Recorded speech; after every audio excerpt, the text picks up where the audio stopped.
नमस्कार।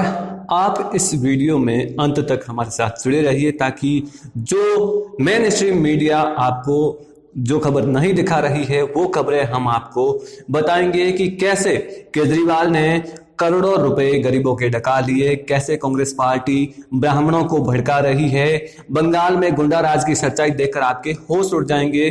तो ऐसी ही खबरों के साथ बात करते हैं सचिन गहलोत के ड्रामे के बीच आज की सबसे बड़ी खबर की। तो यह है कि गूगल के सीईओ सुंदर पिचई ने आज वीडियो कॉन्फ्रेंसिंग के जरिए प्रधानमंत्री नरेंद्र मोदी से बात की।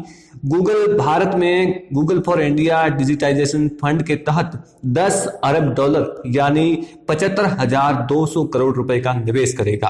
प्रधानमंत्री मोदी से बातचीत के बाद गूगल के सीईओ पिचई ने कहा कि वह भारत में आने वाले 5 से 7 सालों में 10 अरब डॉलर का निवेश करेंगे। सुंदर पिचई ने प्रधानमंत्री को देश में गूगल के नए उत्पादों और विभिन्न पहलों से भी अवगत कराया।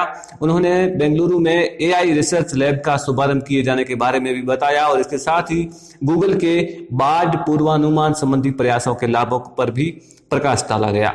इसके बाद बात करते हैं दिल्ली के बेरहम मुख्यमंत्री केजरीवाल की, जिसने कोरोना महामारी के इस मुश्किल वक्त में भी प्रवासी मजदूरों को उनका हक देने के बजाय उनके 3200 करोड़ रुपए के फंड में गड़बड़ी कर दी। जो आदमी गरीब मजदूरों का पैसा सीधा डकार जाए, क्या आप उससे मुफ्त सेवाओं की उम्मीद कर सकते हैं? नहीं ना। लेकिन दिल्ली की जनता कैसे कर सकती है पता नहीं। केजरीवाल सरकार के तमाम दावों के बावजूद लॉकडाउन के दौरान प्रवासी मजदूर दिल्ली से पलायन कर रहे थे।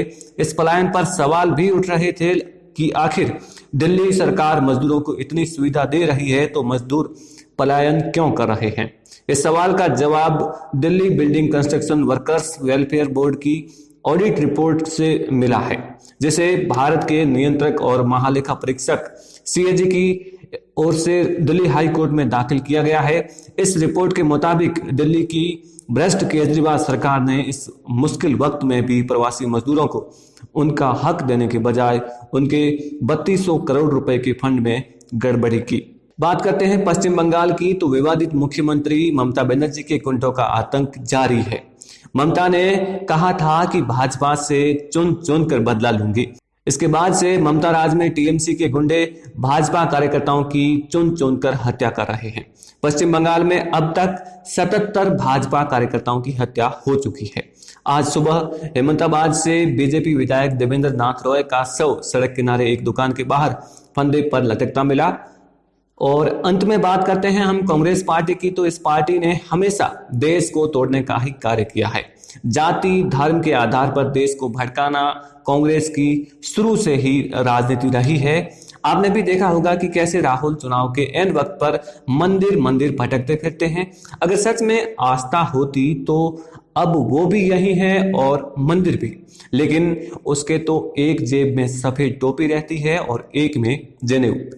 इसी तरह कांग्रेस के नेता भी धर्म की राजनीति करने से बाज नहीं आ रहे हैं। राहुल गांधी के करीबी कांग्रेस नेता प्रमोद कृष्णम कानपुर के विकास दुबे कांड के बाद ब्राह्मणों को भड़काने में लग गए हैं। प्रमोद कृष्णम वही कांग्रेसी नेता है जो 2019 में चुनाव के समय जिहादी कार्यक्रमों में नारे लगाते हुए कहता था कि नहीं है जो मोहम्मद का हमारा हो नहीं सकता। अब वही कांग्रेसी नेता एक बार फिर से देश में नफरत फैलाने के काम में लग गया है। पूर्व प्रधानमंत्री राजीव गांधी के करीबी आचार्य प्रमोद कृष्णम लखनऊ से कांग्रेस की टिकट पर लोकसभा चुनाव लड़ चुका है। वो लखनऊ की तरह संभल से भी चुनाव हार चुका है। संभल के पीठाधीश प्रमोद कृष्णम को अखिल भारतीय अखाड़ा परिषद ने 2018 में ही फर्जी संतों की सूची में डाल दिया था। अब आचार्य का नाम कलंकित कर प्रमोद कृष्णम समाज में भेदभाव फैलाने का काम कर रहा है। तो फिलहाल इस वीडियो में बस इतना ही। इन सब खबरों के बारे में आपकी क्या राय है कमेंट करके जरूर बताएं। वीडियो को ज्यादा से ज्यादा शेयर कीजिए ताकि सच्चाई जनता तक पहुंच सके, और पसंद आए तो लाइक कीजिए और ऐसी ही खबरों के लिए अपना इंडिया चैनल को सब्सक्राइब कीजिए। जय हिंद, जय भारत।